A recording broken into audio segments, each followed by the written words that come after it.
Hello friends, स्वागत है आप सभी का आपके अपने यूट्यूब चैनल एजुकेटेड भारत में। आज के वीडियो में हम एंजाइम से रिलेटेड टॉप 40 एमसीक्यूज डिस्कस करेंगे, तो प्लीज़ वीडियो को एंड तक ज़रूर देखिएगा। वीडियो पसंद आए तो लाइक ज़रूर कीजिएगा, इसे ज़्यादा से ज़्यादा शेयर कीजिएगा। दोस्तों, अगर आपने अभी तक चैनल को सब्सक्राइब नहीं किया है तो प्लीज़ चैनल को सब्सक्राइब ज़रूर कर लीजिए और बेल आइकन ज़रूर प्रेस करिए ताकि आगे भी आपको ऐसे ही इंपॉर्टेंट वीडियोज़ मिलते रहे। दोस्तों, इस वीडियो का PDF आपको हमारे टेलीग्राम चैनल पर मिल जाएगा, लिंक डिस्क्रिप्शन में दिया हुआ है, आप वहां से टेलीग्राम चैनल को ज्वाइन कर लीजिए। चलिए स्टार्ट करते हैं। फर्स्ट क्वेश्चन है, एंजाइम मुख्यतः किससे बने होते हैं? तो इसका करेक्ट आंसर हो जाएगा बी, प्रोटीन से। देखिए, बहुत ज़्यादा कॉमन क्वेश्चन है ये, कई बार एग्जाम में पूछा गया है कि एंजाइम मुख्यतः किससे बने होते हैं, तो सही उत्तर हो जाएगा प्रोटीन। एंजाइम किससे बने होते हैं? प्रोटीन से बने होते हैं। अब हम ये देखते हैं कि एंजाइम क्या है। तो देखिए, कोई भी केमिकल रिएक्शन को स्टिमुलेट करने वाला प्रोटीन एंजाइम कहलाता है, या फिर ऐसे भी कह सकते हैं कि केमिकल रिएक्शन को जो कैटलिस्ट करता है या स्टिमुलेट करता है वही क्या कहलाता है? एंजाइम कहलाता है। यही रीज़न है कि हम एंजाइम को जैव उत्प्रेरक या बायो कैटलिस्ट के नाम से भी जानते हैं। आपको याद रखना है क्योंकि पूछा जाता है बायो कैटलिस्ट क्या है, तो सही उत्तर हो जाता है एंजाइम। अब एक और क्वेश्चन बनता है कि एंजाइम की स्टडी को क्या कहते हैं? तो एंजाइम की स्टडी को एंजाइमोलॉजी के नाम से जाना जाता है, या इसे एंजाइम इंजीनियरिंग भी कहा जाता है, जिसमें कई उपयोगी एंजाइम प्राप्त किए जाते हैं। तो इसका करेक्ट ऑप्शन हो जाएगा बी, प्रोटीन। नेक्स्ट, एक एंजाइम का नाम बताएं जो वसा या फैट को पचाने में मदद करता है। तो इसका करेक्ट आंसर हो जाएगा ए, लाइपेज। जो लाइपेज एंजाइम है वो क्या करता है? फैट या वसा को पचाने में मदद करता है। वसा का हाइड्रोलिसिस किसकी सहायता से होता है? तो लाइपेज एंजाइम की सहायता से होता है। अब देखिए, जो लाइपेज एंजाइम है ये कहाँ पर बनता है? तो हम कह सकते हैं पैनक्रियास, मतलब अग्नाशय में, और साथ ही साथ स्मॉल इंटेस्टाइन, ये दो जगह निर्माण होता है लाइपेज एंजाइम का, जो लिपिड का क्या करता है? लिपिड या फैट को पचाने में हेल्प करता है। नेक्स्ट, एंजाइम शब्द की गणना किसने की है? बहुत ज़्यादा इंपॉर्टेंट क्वेश्चन है। करेक्ट आंसर इसका हो जाएगा ए, विल्हेम कुहने के द्वारा एंजाइम शब्द की गणना की गई। कब की गई? 1878 में। तो अगर आपसे पूछा जाए तो करेक्ट ऑप्शन ए हो जाएगा कि विल्हेम कुहने के द्वारा 1878 में एंजाइम शब्द की गणना की गई। नेक्स्ट, बेबी फूड को बनाने में कौन सा एंजाइम का उपयोग किया जाता है? बहुत ज़्यादा इंपॉर्टेंट क्वेश्चन है। करेक्ट ऑप्शन हो जाएगा सी, ट्रिप्सिन एंजाइम का यूज़ किया जाता है बेबी फूड को बनाने के लिए। देखिए, जो ट्रिप्सिन एंजाइम होता है ये पैनक्रियाज में बनाया जाता है। कहाँ बनता है ये? पैनक्रियाज में। पैनक्रिएटिक जूस होता है, उसमें प्रेजेंट होता है ट्रिप्सिन एंजाइम। और ये जो ट्रिप्सिन एंजाइम होता है ये प्रोटीन का सरल प्रकार होता है। ये क्या करता है? ये प्रोटीन पे वर्क करता है और उसे पॉलीपेप्टाइड में बदल देता है। ठीक है, प्रोटीन को पॉलीपेप्टाइड में बदल देता है ट्रिप्सिन एंजाइम। और ये साथ ही साथ क्या करता है? पाचन में मददगार होता है और हड्डी रोग और घाव के उपचार में सहायक होता है। इसलिए बेबी फूड बनाने के लिए ट्रिप्सिन एंजाइम का उपयोग किया जाता है। नेक्स्ट, निम्नलिखित में से कौन सा कथन एंजाइम के बारे में सही है? तो इसका करेक्ट ऑप्शन हो जाएगा डी, उपरोक्त सभी विकल्प सही है। मतलब एंजाइम एक प्रोटीन है, प्रतिक्रिया या रिएक्शन को तेज करने के लिए एक एंजाइम उत्प्रेरक के रूप में या एंजाइम कैटलिस्ट के रूप में प्रयोग किया जाता है। एंजाइम सेलुलर उपापचय या मेटाबॉलिक क्रियाओं में भी भाग लेते हैं। तो ये सारे ही विकल्प सही हैं एंजाइम के बारे में। नेक्स्ट, जेनेटिक इंजीनियरिंग में आवश्यक एंजाइम है। बहुत ज़्यादा इंपॉर्टेंट क्वेश्चन है ये। इसका करेक्ट ऑप्शन हो जाएगा डी, रिस्ट्रिक्शन एंडोन्यूक्लियस एंजाइम, जो जेनेटिक इंजीनियरिंग में आवश्यक रूप से यूज़ किया जाता है। देखिए, कोई भी प्लांट कह लीजिए या कोई भी जीव या ऑर्गेनिज्म कह लीजिए, उसके जीनोम में चेंज करना ही जेनेटिक इंजीनियरिंग होती है। और जेनेटिक इंजीनियरिंग में एक एंजाइम जिसका नाम है रिस्ट्रिक्शन एंडोन्यूक्लियस, जो बहुत ज़्यादा यूज़ होता है। और ये जो एंजाइम है ये कैंची की तरह होता है, इसे मॉलिकुलर सिजर के नाम से भी जाना जाता है, क्योंकि ये क्या करता है, ये डीएनए सेगमेंट में जो स्पेसिफिक सीक्वेंस होते हैं उस पर कट करता है और उसे अलग कर देता है। तो हम ऐसा कह सकते हैं कि डीएनए को तोड़ने के लिए या उसकी स्ट्रैंड को अलग करने के लिए या डीएनए सेगमेंट को अलग करने के लिए हम जिस एंजाइम का यूज़ करते हैं उसे रिस्ट्रिक्शन एंडोन्यूक्लियस कहते हैं। और ये सबसे ज़्यादा इम्पॉर्टेंट एंजाइम है जेनेटिक इंजीनियरिंग में। नेक्स्ट, अमाशय में कौन सा एंजाइम प्रोटीन के पाचन में सहायक होता है? बहुत ज़्यादा इंपॉर्टेंट है ये। इसका करेक्ट आंसर हो जाएगा बी, पेप्सिन। देखिए, अगर आपने मेरी ट्रिक देखी होगी, मैंने एक ट्रिक बनाई है जिसमें सारे एंजाइम हैं कि कहाँ से कौन सा एंजाइम निकलता है और वो क्या क्या करता है। अगर आपने वो ट्रिक नहीं देखी है तो आप प्लेलिस्ट में ट्रिक में जाकर ज़रूर देख लीजिए। उसमें मैंने आपको बताया है कि अमाशय से 2 प्रकार के एंजाइम निकलते हैं, एक होता है पेप्सिन और दूसरा होता है रेनिन। ये दोनों ही आपको याद रखना है। तो इसी में से जो पेप्सिन है ये क्या करता है, पेप्सिन करता है प्रोटीन को पेप्टोन में बदल देता है। ठीक है, पेप्सिन का काम क्या है, प्रोटीन को पेप्टोन में बदल देना। चलिए नेक्स्ट देखते हैं। मानव तंत्र में निम्नलिखित में से कौन सा एक पाचक एंजाइम नहीं है? तो इसका करेक्ट ऑप्शन हो जाएगा ए, गैस्ट्रीन। मानव तंत्र में गैस्ट्रीन एक पाचक एंजाइम नहीं है। इसके अलावा सुक्रेज, माल्टेज, फ्रक्टोज ये सभी क्या है, ये सभी पाचक एंजाइम है, जबकि गैस्ट्रीन जो है वो एक पेप्टाइड हार्मोन है। पेप्टाइड हार्मोन है गैस्ट्रीन। ठीक है, जो पेट की लेटरल सेल द्वारा जो गैस्ट्रिक एसिड के सिक्रेशन को स्टिमुलेट करता है और गैस्ट्रिक मोटिलिटी में हेल्प करता है। तो गैस्ट्रीन क्या है, पेप्टाइड हार्मोन है, बाकी सभी पाचक एंजाइम हैं। नेक्स्ट, ऐसे एंजाइम का नाम बताएं जो युवा पशुओं के पेट से उत्पन्न होता है और डेयरी उद्योग में पनीर का उत्पादन करने के लिए इस्तेमाल किया जाता है। बहुत ज़्यादा इंपॉर्टेंट क्वेश्चन है ये। देखिए, जितने भी क्वेश्चंस मैंने रखे हैं वो सभी किसी ना किसी एग्ज़ाम में पूछे गए हैं, इसलिए आपको पूरे ही क्वेश्चन अच्छे से याद करने हैं, क्योंकि हो सकता है आपके एग्ज़ाम में इन्हीं में से कुछ पूछ लिया जाए। इसका करेक्ट ऑप्शन हो जाएगा डी, रेनिन। ऐसे एंजाइम का नाम बताइए जो युवा पशुओं के पेट में उत्पन्न होता है। तो सही आंसर क्या हो जाएगा, रेनिन। डेयरी उद्योग में पनीर का उत्पादन करने के लिए इस्तेमाल किया जाता है, तो करेक्ट ऑप्शन हो जाएगा रेनिन। देखिए, जो रेनिन होता है ये दूध के पाचन के लिए, अगर आपसे पूछा जाए कि दूध के पाचन के लिए कौन सा एंजाइम कार्य करता है, तो दूध के पाचन में कार्य करता है रेनिन। और ये जो रेनिन एंजाइम है ये अमाशय में बनता है। ठीक है, कहाँ पर, अमाशय में। मैंने आपको भी बताया कि अमाशय से 2 प्रकार के एंजाइम होते हैं, बनते हैं। एक होता है पेप्सिन, दूसरा होता है रेनिन। तो पेप्सिन प्रोटीन को पेप्टोन में बदलता है, जबकि रेनिन क्या करता है, तो रेनिन जो है वो केसीन को कैल्शियम पैरा कैसिनेट में बदलता है।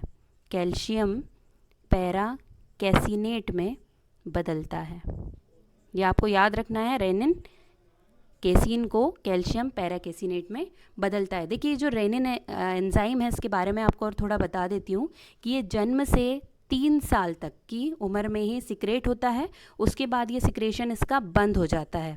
ठीक है, और अब आप ये कहेंगे कि अगर इसका सिक्रेशन बंद हो गया तो फिर हमारी बॉडी में मिल्क का डाइजेशन कैसे होता है? तो मिल्क के डाइजेशन के लिए जो हमारी स्मॉल इंटेस्टाइन है उसमें भी एक एंजाइम होता है जिसे कहा जाता है लैक्टेज एंजाइम। तो लैक्टेज एंजाइम के द्वारा मिल्क का डाइजेशन होता है, लेकिन जैसे जैसे एज बढ़ती जाती है वैसे ये लैक्टेज एंजाइम का भी सिक्रेशन कम होता जाता है। यही रीज़न होता है कि एक एज के बाद डायरिया, पेट में ऐठन होना, गैस होना, ये सारी समस्याएं आने लगती है, क्योंकि लैक्टेज का सिक्रेशन कम हो जाता है। तो इसका सही आंसर क्या हो जाएगा, रेनिन। नेक्स्ट, एक ऐसे एंजाइम का नाम बताएं जो कि प्राकृतिक तौर पर प्रोटीन नहीं है। बहुत ज़्यादा इंपॉर्टेंट है ये। करेक्ट ऑप्शन हो जाएगा सी, राइबोजाइम। एक ऐसा एंजाइम है जो प्राकृतिक तौर पर प्रोटीन नहीं है, ये आरएनए से बना होता है। ठीक है, राइबोजाइम जो होता है वो किससे निर्मित होता है, आरएनए से निर्मित होता है, जबकि बाकी जितने भी यहाँ पर एंजाइम दिए हैं वो सभी प्रोटीन से निर्मित होते हैं। नेक्स्ट, कौन से एंजाइम का उपयोग बिस्किट निर्माताओं द्वारा आटे में प्रोटीन के स्तर को कम करने के लिए किया जाता है? तो इसका करेक्ट ऑप्शन हो जाएगा बी, प्रोटीएज, देखिए जो प्रोटीएज एंजाइम है इसका उपयोग बिस्किट निर्माताओं द्वारा आटे में प्रोटीन के स्तर को कम करने के लिए किया जाता है। ये जो प्रोटीएज एंजाइम होता है ये प्रोटीन पर वर्क करता है और प्रोटीन को ये स्मॉलर पॉलीपेप्टाइड और सिंगल अमीनो एसिड्स में तोड़ देता है। ठीक है, तो आपको याद रखना है किसका यूज़ किया जाता है, प्रोटीएज का यूज़ बिस्किट निर्माताओं द्वारा आटे में प्रोटीन के स्तर को कम करने के लिए किया जाता है। नेक्स्ट, एक एंजाइम जो न्यूक्लिक एसिड के 2 स्ट्रैंड के सिरों को जोड़ता है, बहुत ज़्यादा इंपॉर्टेंट है ये। इसका करेक्ट ऑप्शन हो जाएगा बी, लाइगेज। जो लाइगेज एंजाइम होता है ये न्यूक्लिक एसिड के 2 स्ट्रैंड के सिरों को जोड़ने का कार्य करता है। देखिए जो लाइगेज एंजाइम है इसे क्या कहा जाता है, इसे मॉलिक्यूलर ग्लू के नाम से, ठीक है, मॉलिक्यूलर ग्लू के नाम से जाना जाता है। इससे पहले हमने एंडोप्लाज्म, अगर आपने एक और सुना होगा तो रिस्ट्रिक्शन एंडोन्यूक्लियस एंजाइम अभी हमने देखा, जो मॉलिक्यूलर सिजर कहलाता है, मतलब वो काटने का कार्य करता है। और ये जो लाइगेज एंजाइम है ये जोड़ने का कार्य करता है, इसीलिए इसे मॉलिक्यूलर ग्लू कहा जाता है, क्योंकि न्यूक्लिक एसिड की 2 स्ट्रैंड को जोड़ने या किसी भी मॉलिक्यूल को जोड़ने का कार्य करता है, इसीलिए इसे मॉलिक्यूलर ग्लू के नाम से भी जाना जाता है। नेक्स्ट, लॉक एंड की हाइपोथेसिस मैकेनिज्म किससे संबंधित है? यहाँ पर करेक्ट ऑप्शन हो जाएगा बी, एंजाइम की विशिष्टता से संबंधित है लॉक एंड की हाइपोथेसिस। बहुत ज़्यादा इंपॉर्टेंट क्वेश्चन है, बहुत बार रिपीट किया गया है। इसे एक और नाम से जाना जाता है, इसे कहा जाता है फिशर थ्योरी। फिशर्स थ्योरी के नाम से भी इस हाइपोथेसिस को जाना जाता है। ऐसा इसलिए है क्योंकि इसकी खोज एमिल फिशर के द्वारा, इसका आविष्कार किसने किया है, एमिल फिशर के द्वारा इसका आविष्कार किया गया है, इस थ्योरी को दिया गया है, इसीलिए इसे फिशर्स थ्योरी के नाम से भी जाना जाता है। और ये लॉक एंड की थ्योरी में एंजाइम के बारे में ये है कि जो सबस्ट्रेट होता है वो एंजाइम पर परफेक्टली कैसे फिट हो जाता है, ये बताया गया है इस हाइपोथेसिस में। चलिए नेक्स्ट, सबसे तेज़ एंजाइम कौन सा है? बहुत ज़्यादा इंपॉर्टेंट क्वेश्चन है ये भी। इसका करेक्ट ऑप्शन हो जाएगा डी, कार्बनिक एनहाइड्रेज एंजाइम सबसे तेज़ एंजाइम के रूप में जाना जाता है। ये आरबीसी में प्रेजेंट होता है, आरबीसी सेल्स में पाया जाता है और ये CO2 और वाटर को कार्बनिक एसिड में बदलता है। किसी भी रिएक्शन को कैटेलाइज करेगा और CO2 और वाटर को कार्बनिक एसिड में बदल देता है। तो सबसे तेज़ एंजाइम कौन सा? तो कार्बनिक एनहाइड्रेज। नेक्स्ट, किस एंजाइम को पहले क्रिस्टल के रूप में पृथक और शुद्ध किया गया था? तो इसका करेक्ट आंसर हो जाएगा ए, यूरिएज एंजाइम को पहले क्रिस्टल के रूप में पृथक और शुद्ध किया गया था। देखिए जो यूरिएज एंजाइम है ये क्या करता है, ये यूरिया को हाइड्रोलाइज करता है और उसे अमोनिया और CO2 में बदल देता है। ठीक है, ये यूरिया को क्या करता है, हाइड्रोलाइज करता है और अमोनिया और CO2 प्रोड्यूस करता है। नेक्स्ट, कोशलैंड ने किस मॉडल का प्रस्ताव रखा? बहुत ज़्यादा इंपॉर्टेंट है ये। इसका करेक्ट ऑप्शन हो जाएगा बी, प्रेरित फिट मॉडल। ठीक है, इसे इंड्यूस्ड फिट मॉडल के नाम से भी जाना जाता है। इंड्यूस्ड फिट मॉडल आपको याद रखना है।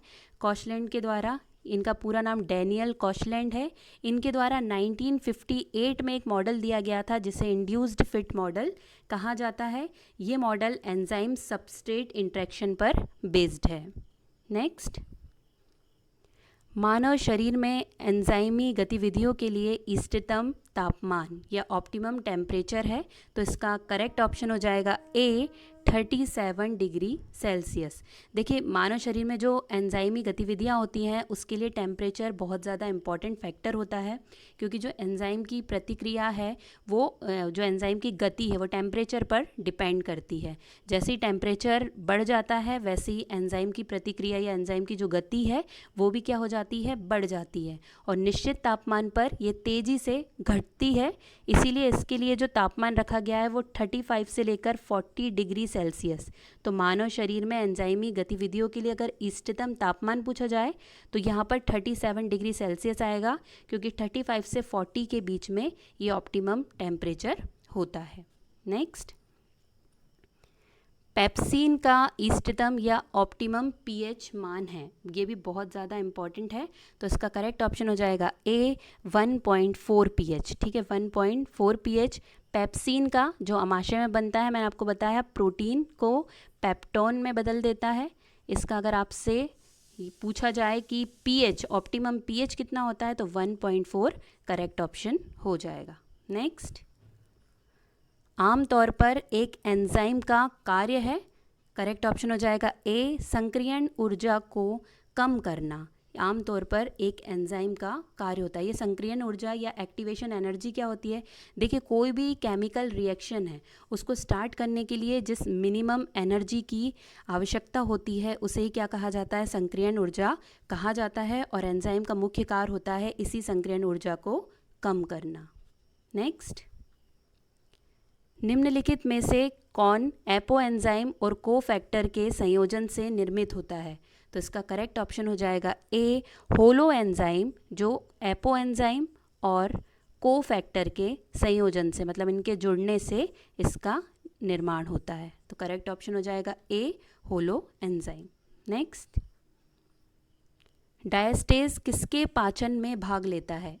बहुत ज़्यादा इंपॉर्टेंट है, करेक्ट ऑप्शन हो जाएगा बी स्टार्च के पाचन में डायस्टेज एंजाइम भाग लेता है और ये स्टार्च को माल्टोज में परिवर्तित कर देता है। ठीक है, और डायस्टेज जो एंजाइम है ये पहला एंजाइम है जिसकी खोज की गई थी। देखिए, ये कब की गई थी? 1833 में। तो अगर पूछा जाए पहला एंजाइम जिसकी खोज हुई है तो वो है डायस्टेज एंजाइम, जो स्टार्च को माल्टोज में परिवर्तित कर देता है। नेक्स्ट, एल्कोहलिक किण्वन या एल्कोहलिक फर्मेंटेशन में शामिल एंजाइम कॉम्प्लेक्स है, करेक्ट ऑप्शन हो जाएगा इसका ए जाइमेज। जाइमेज एंजाइम जो है वो एल्कोहलिक फर्मेंटेशन में शामिल एंजाइम कॉम्प्लेक्स है। ठीक है, इसे सबसे पहले जो जाइमेज एंजाइम है इसे सबसे पहले ईस्ट सेल में 1897 में ईस्ट सेल से इसे आइसोलेट किया था। किसके द्वारा इसे आइसोलेट किया गया?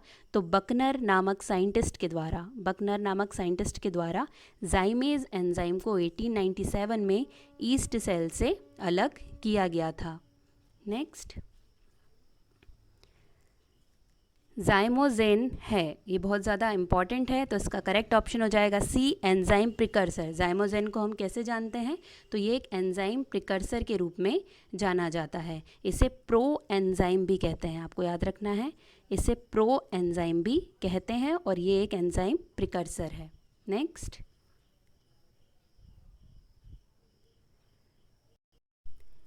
एपो एंजाइम क्या है? तो इसका करेक्ट आंसर हो जाएगा सी, यहाँ एक एंजाइम का प्रोटीन भाग है। देखिए, जो एपो एंजाइम है, कभी भी पूछा जाए एपो एंजाइम तो हमें पता होना चाहिए कि जो एपो एंजाइम है वो एंजाइम का प्रोटीन वाला भाग है। ठीक है, प्रोटीन भाग क्या कहलाता है? एपो एंजाइम कहलाता है। ये एक इनएक्टिव एंजाइम है जिसका एक्टिवेशन कार्बनिक या इनऑर्गेनिक जो कोफैक्टर है उसके जुड़ने के बाद होता है। तो एपो एंजाइम क्या है? ये एक एंजाइम का प्रोटीनियस भाग है।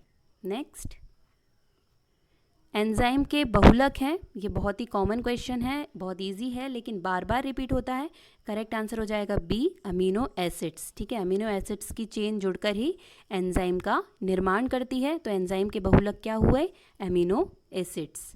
नेक्स्ट, स्टार्च को माल्टोज में हाइड्रोलाइज करने वाला एंजाइम है, यहाँ पे सही आंसर हो जाएगा बी अमाइलेज एंजाइम, जो क्या करता है? स्टार्च को माल्टोज में हाइड्रोलाइज करता है।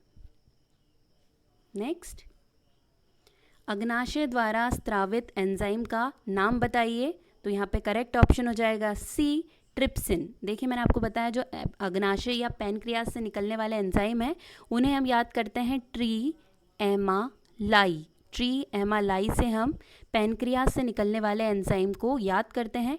ट्री से होता है ट्रिप्सिन, एमा से होता है अमाइलेज और लाई से होता है लाइपेज। तो ट्री एमालाई से हम याद कर सकते हैं कि अग्नाशय से ये 3 प्रकार के एंजाइम निकलते हैं और इसी में सबसे पहला क्या है? ट्री है, यानी कि ट्रिप्सिन।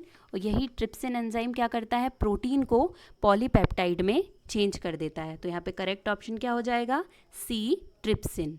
नेक्स्ट, कौन सा एंजाइम मॉलिक्यूलर सिजर के नाम से भी जाना जाता है? ये अभी मैंने आपको बताया था। इसका करेक्ट ऑप्शन हो जाएगा ए, रिस्ट्रिक्शन एंडोन्यूक्लियस, जो किस में काम आता है? जेनेटिक इंजीनियरिंग में जो सबसे ज़्यादा काम आने वाला एंजाइम है रिस्ट्रिक्शन एंडोन्यूक्लियस, यही मॉलिक्यूलर सिजर कहलाता है। क्यों कहलाता है? क्योंकि डीएनए को कट करने के लिए, डीएनए के स्ट्रैंड को अलग करने के लिए या डीएनए के सेगमेंट्स करने के लिए हम रिस्ट्रिक्शन एंडोन्यूक्लियस का यूज़ करते हैं, इसीलिए इसे मॉलिक्यूलर सिजर या कैंची, ठीक है, आणविक कैंची के नाम से इसे जाना जाता है। और अभी मैंने आपको बताया कि मॉलिक्यूलर ग्लू किसे कहते हैं, तो लाइगेज एंजाइम को मॉलिक्यूलर ग्लू कहते हैं, क्योंकि दो स्ट्रैंड को जोड़ने का काम कौन करता है?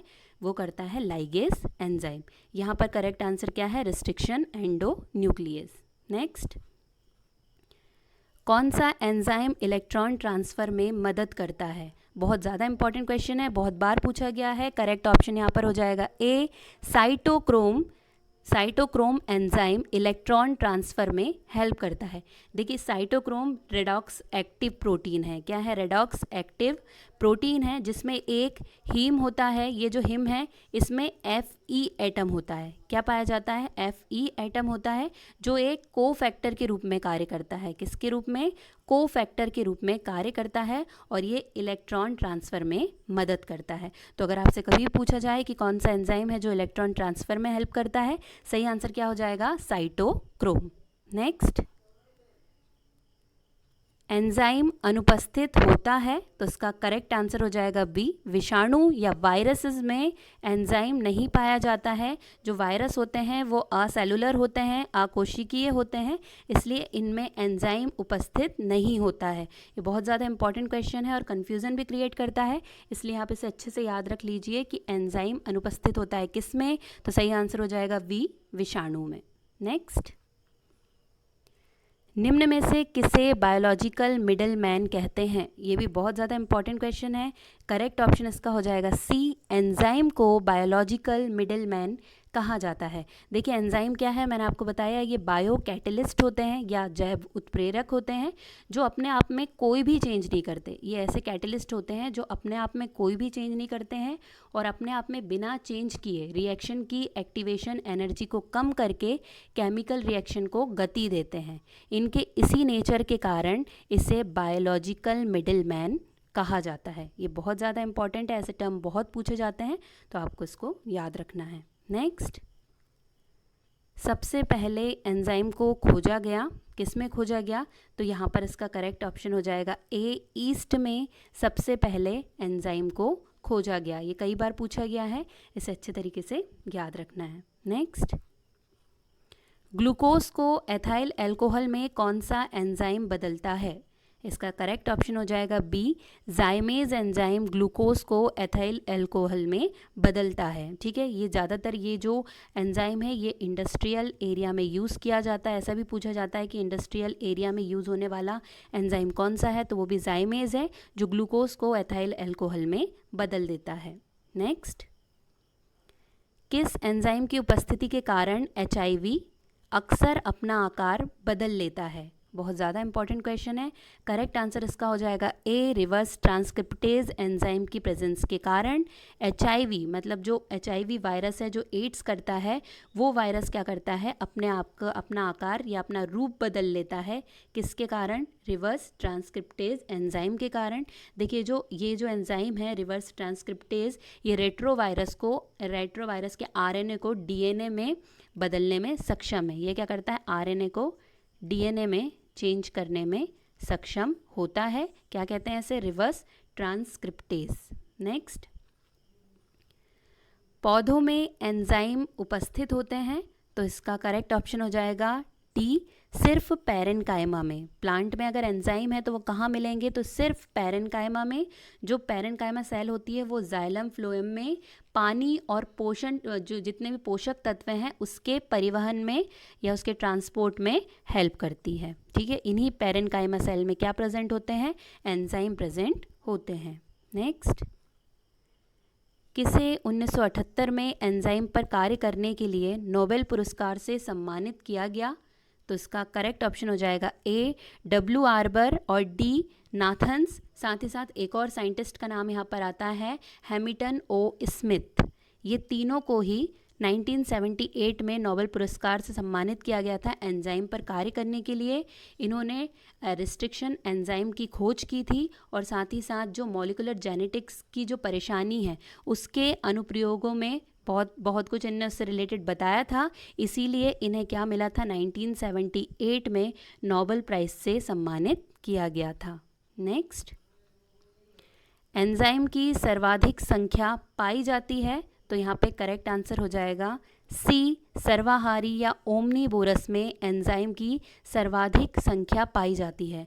देखिए एंजाइम का मेन काम क्या होता है, ये पाचन में हेल्प करता है, डाइजेशन में हेल्प करता है, मतलब बड़े मॉलिक्यूल्स को छोटे मॉलिक्यूल्स में तोड़ देता है, ये इसका मेन काम है। जो ओमनीवोरस होते हैं सर्वाहारी, वो मांस भी खाते हैं और वो पादप को भी खाते हैं, मतलब प्लांट भी खाते हैं और मांस भी खाते हैं। तो इनमें मांस को पचाने के लिए भी एंजाइम चाहिए है और पादप को पचाने के लिए भी एंजाइम चाहिए है। यही रीज़न है कि सर्वाहारी या ओमनीवोरस में एंजाइम की सर्वाधिक संख्या पाई जाती है।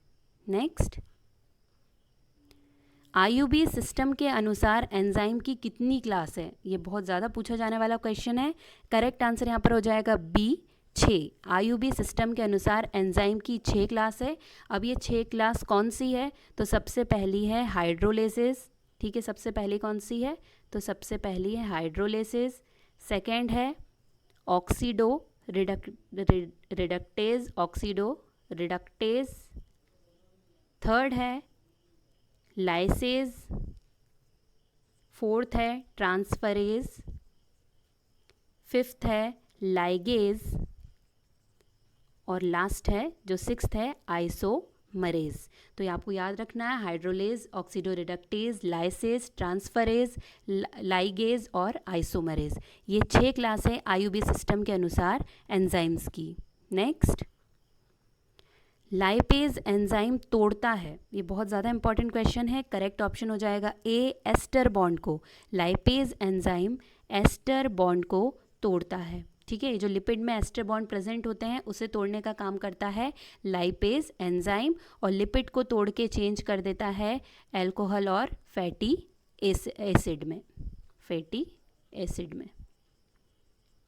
नेक्स्ट, ये लास्ट क्वेश्चन है, कोएंजाइम की खोज किसने की, बहुत ज़्यादा इंपॉर्टेंट है। ये कोएंजाइम क्या होते हैं, देखिए कोएंजाइम जो होते हैं वो किसी भी रिएक्शन की जो एंजाइम है उसकी क्रिया को बढ़ाने के लिए या एंजाइम को इन्हेंस करने के लिए और किसी भी रिएक्शन को कैटेलाइज करने के लिए यूज़ किया जाता है, और इसकी खोज की है डॉक्टर फ्रिज लिपमैन ने, ठीक है। आपको ये याद रखना है, कोएंजाइम क्या होता है, नॉन प्रोटीन होता है, ठीक है। कोएंजाइम नॉन प्रोटीन होता है और ये एंजाइम की क्रिया को बढ़ाता है, रिएक्शन को कैटेलाइज करता है, और इसकी खोज डॉक्टर फ्रिज लिपमैन के द्वारा की गई है। यहीं पे दोस्तों हमारे 40 क्वेश्चंस कंप्लीट हो गए हैं। आशा करती हूँ आपको वीडियो पसंद आया होगा। वीडियो पसंद आया हो तो लाइक ज़रूर कीजिए, इसे ज़्यादा से ज़्यादा शेयर कीजिए। इसका PDF आपको हमारे टेलीग्राम चैनल पर मिल जाएगा, लिंक डिस्क्रिप्शन में दिया हुआ है, आप वहाँ से टेलीग्राम चैनल को ज्वाइन कर सकते हैं। आज के लिए बस इतना ही, अब आपसे मुलाकात होगी एक नए वीडियो के साथ। तब तक के लिए पढ़ते रहिए, आगे बढ़ते रहिए। जय हिंद, जय भारत।